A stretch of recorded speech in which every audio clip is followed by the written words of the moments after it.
Ça, c'est un dessin tiré de la série Uzumaki. C'est l'histoire de la jeune Asami qui finit par être touchée par la malédiction de la spirale. Elle va en devenir une elle-même.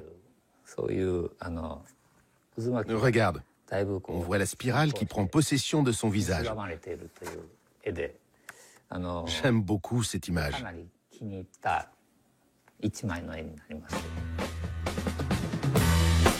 Non, Junji Ito ne prend pas de champignons magiques.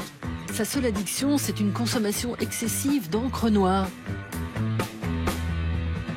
Le mangaka acquiert une renommée internationale grâce à sa série Uzumaki, Spirale en VF, publiée en 98.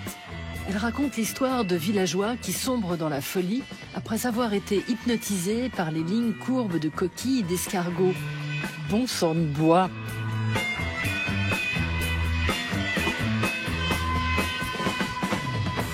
Ça ne tourne plus rond dans les esprits et tout l'univers part en vrille, coiffure comprise.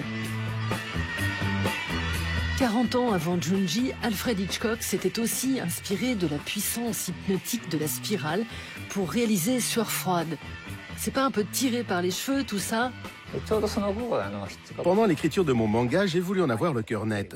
Alors j'ai regardé Sueur froide à la télé. Je voulais être sûr que les deux histoires ne se ressemblaient pas. Quand je suis arrivé à la scène du musée, avec l'héroïne et son chignon, ça m'a mis les jetons. Je me suis dit, est-ce que j'ai vraiment le droit de faire ça? Mais quand j'ai terminé ma série, j'ai repris confiance. En fait, les deux œuvres sont totalement différentes. Derrière la bouille d'éternel adolescent, Junji est un affreux Jojo, un maître du manga d'horreur. Ces personnages, aussi pervers que dérangés, lui ont permis d'accéder au rang de mangaka culte et d'être invité dans les musées d'art contemporain comme ici à Shanghai. Né en 63, Junji Ito est originaire d'une bourgade posée à flanc de montagne près de la préfecture de Gifu, au centre du Japon.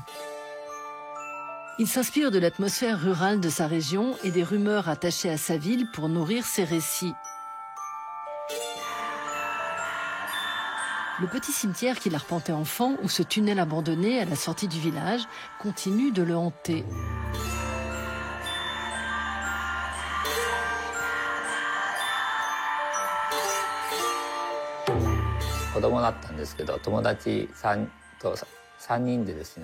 Avec 3 camarades de classe, on s'est aventuré dans le tunnel avec des lampes torches. C'était un très long tunnel, assez effrayant. On n'y voyait rien. Après avoir marché quelques centaines de mètres, on s'est rendu compte qu'il était obstrué par un mur. Et il y avait une porte dans ce mur, avec un ray de lumière qui passait sous la porte. C'était super flippant. Pour nous, c'était la confirmation de ce qu'on racontait. On avait la preuve qu'il y avait bien dans ce tunnel un laboratoire où on faisait des recherches sur les vaisseaux spatiaux. C'est à partir de ce souvenir d'enfance que j'ai écrit mon manga qui s'intitule justement Le Tunnel.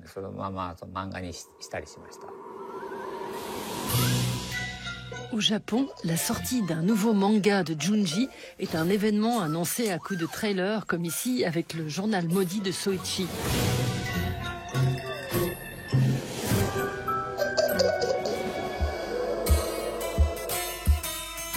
Ça fait 30 ans que le pape de l'horreur dessinée, dont 20 titres ont été édités en France, traumatise un public d'ados accros à ses récits macabres.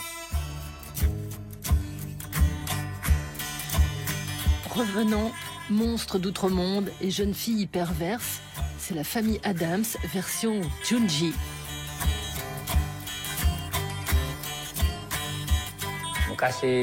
Quand j'ai sorti mes premiers mangas, il y a un oncle de la famille qui a déclaré en regardant mes dessins « C'est marrant, Junji, à quel point tes personnages féminins ressemblent à tes sœurs. »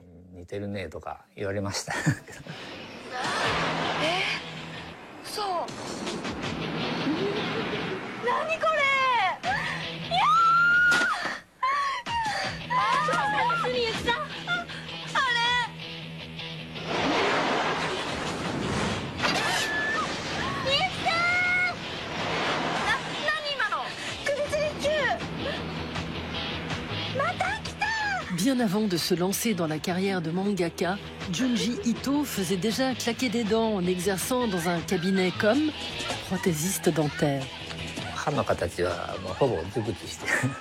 Je devais connaître par cœur toutes les caractéristiques de chaque dent.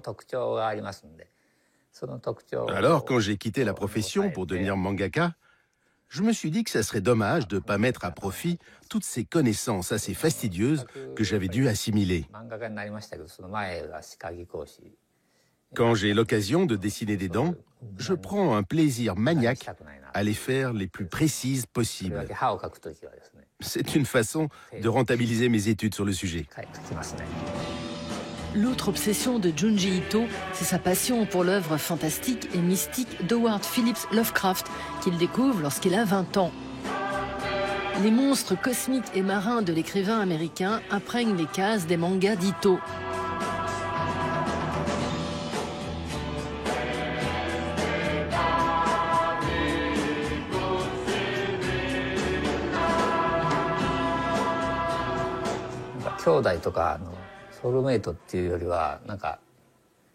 J'ai toujours considéré Lovecraft non pas comme une âme sœur,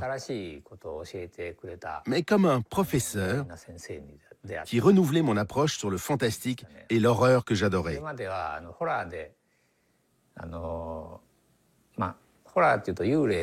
Avant l'arrivée de Lovecraft, les récits de terreur s'expliquaient toujours par la présence de fantômes. Mais tout d'un coup, c'est une horreur d'origine cosmique qui s'est invitée dans la littérature de genre. C'était une vraie révolution. Le champ de l'inconnu s'était élargi et la figure du monstre avait dès lors changé de visage.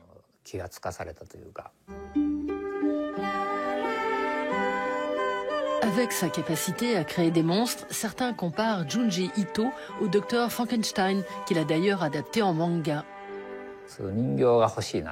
J'adorerais pouvoir disposer d'une poupée vivante. Je pourrais l'habiller à ma façon, elle obéirait à toutes mes exigences. Je lui ferais prendre des poses que je reproduirais ensuite dans mes dessins. Ça, c'est un fantasme qui pourrait certainement me rapprocher de la figure du docteur Frankenstein.